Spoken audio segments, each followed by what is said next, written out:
When I was a kid, I had a complete set of serendipity books, and I loved these stories. And they almost always ended with a "so if." Take a look.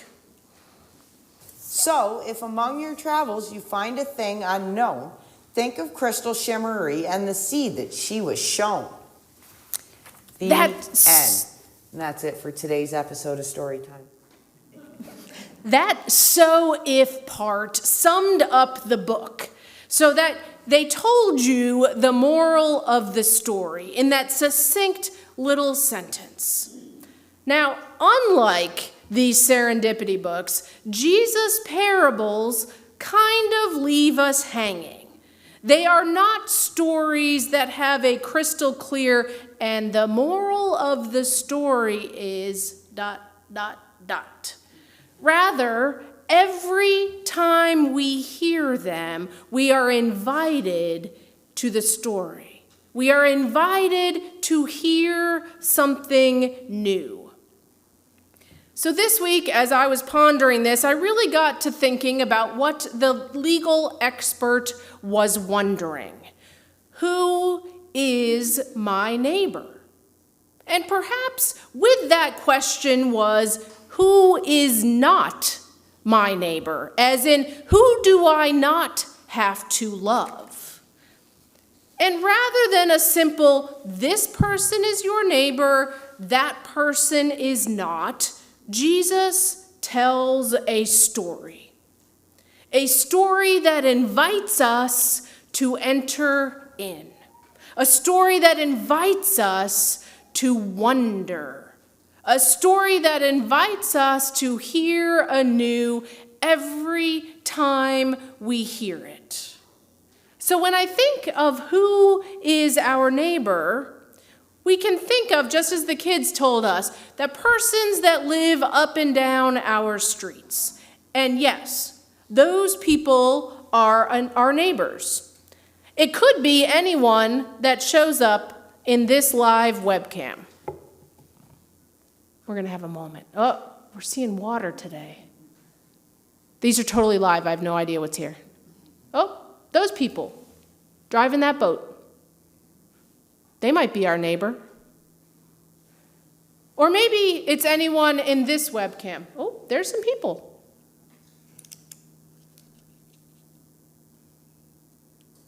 Oh, the surfers, they might be our neighbors. That camera's not very still. Oh, there we go. Anybody in there might be our neighbors here in San Diego. But I also was reminded of this.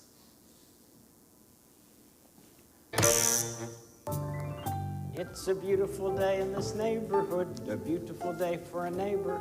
Would you be mine? Could you be mine? It's a neighborly day in this beauty wood, a neighborly day for a beauty. Would you be mine? Could you be mine? I have always wanted to have a neighbor just like you. I've always wanted to live in a neighborhood with you. So let's make the most of this beautiful day. Beautiful day. Since we're together, we might as well say, would you be mine? Could you be mine? Won't you be my neighbor? Won't you please? Won't you please? Please won't you be my neighbor? What? So we can invite people to be our neighbor. That kind of warm and fuzzy seems really good, right? Kind of like last Friday night we had Shabbat dinner with our Jewish neighbors, and last Sunday we signed some cards for our Muslim neighbors as they began the holy month of Ramadan, reminding us that our interfaith partners are our neighbors. And we were trying to be good neighbors, and we are trying to love our neighbors. But before we get too complacent and sort of pat ourselves on the back of, we know how to be good neighbors, what about this live stream?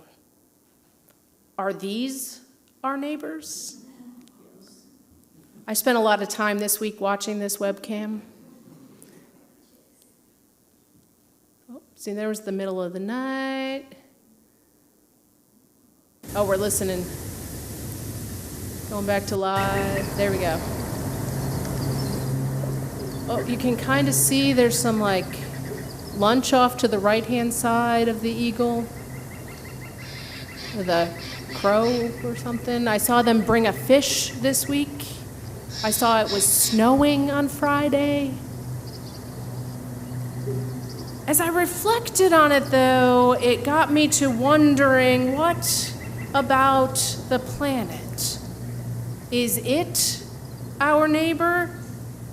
I mean, surely in addition to our human neighbors who sometimes are battered and bruised, our planet is certainly battered and bruised.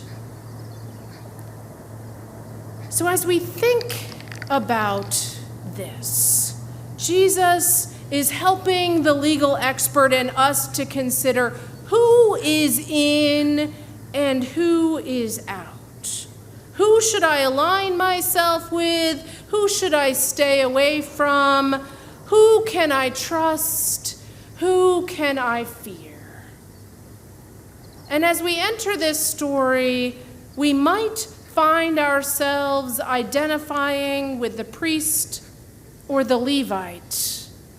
And if you are an original hearer of this story, you would know that the road down from Jericho was notoriously dangerous, and that seeing somebody on the road might have been a trap, right? They might have been set up to try to rob them.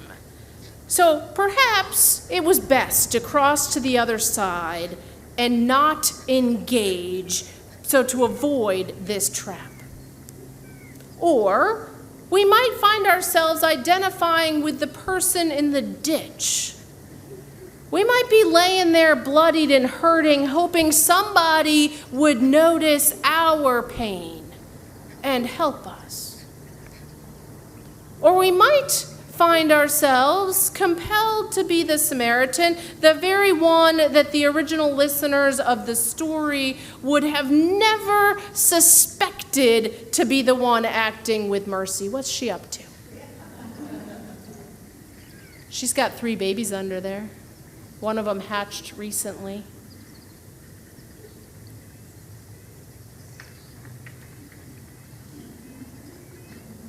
I'm just gonna get cozy. When we think of this story and we think of the world in which we hear it, we live in a world where many of our actual literal neighbors are strangers, right? We don't always know their names. We don't always know very much about them. We probably don't know much of what's happening in their lives.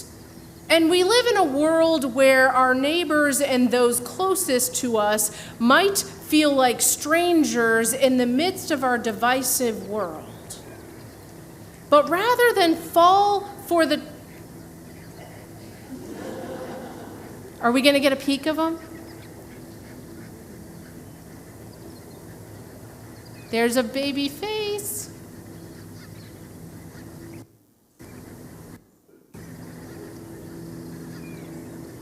Okay, I think we should take it down.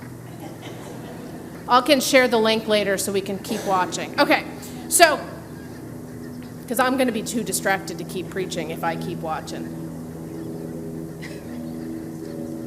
Right? All right. Okay, so strangers, neighbors, rather than us falling for the trap of identifying the other person as either a stranger we can ignore or a neighbor we can love, the better question might be, how are we acting as a good neighbor? Are we acting as a good neighbor? It seems clear to me that Jesus calls us to be a good neighbor. We are called to work in a world where no one is bloodied on the side of the road alone. Not the stranger, not the neighbor, not our planet. Now, assuredly, we live in a world where a flurry of metaphorical bloodied people come across our phones, our television screens, our newspapers all the time, right? It is a constant bombardment of people who are literally bloodied or metaphorically bloodied, and it's this constant, these people you need to worry about. We cannot possibly be a good neighbor to all of them all of the time because we don't have enough of energy and capacity for that. But let's not fall prey to what I am tempted to do, which is to just curl up in my bed and hide under the covers. So instead we can say, what small way can I be a good neighbor today? And it could be when you're walking down the street to get your mail, saying hello to a neighbor and say, I am so sorry that I don't know your name. And learn their name because you see them getting mail. Or maybe it's making a donation to a cause that you think is acting as a good neighbor somewhere in the world. Or maybe it's inviting someone to share a meal with you because you don't want to eat alone. Maybe it's reaching out to someone who's your representative, inviting them to act as a good neighbor in a specific way. Or maybe it's reaching out to somebody that's struggling that you have not had a chance to check in with. These are seemingly small things in the midst of a giant hurting world. But they are something. They are small ways that we can be good neighbors. And if you add it up, that becomes something. And if you add it up by others out there too, then we are working together to make the world a less battered and bloodied and bruised place. When we are invited into the story, we are invited not just to observe, but to act and to be a good neighbor. May it be so. Amen.